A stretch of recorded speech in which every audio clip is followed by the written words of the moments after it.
ka later. Mga idea ra mga balita gikan sa Visayas ug sa Mindanao. Gisaulog karon sa Cebu City ang ilang 89th anniversary sa Charter Day, usa ni ka official holiday sa lungsod. Mga itong update gikan kang Dale Israel sa One News Cebu. Dale, kumusta diha?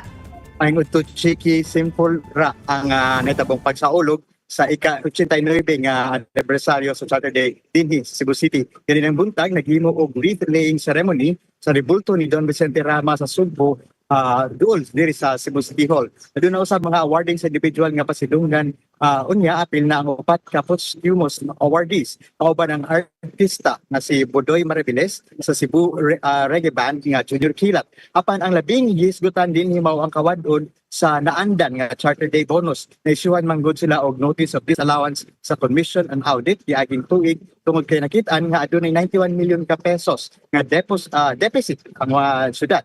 Ang masakit pa gyud, ipauli na ang ilang mga nahatag ng mga insentibo ni atong 2023 ug 2024.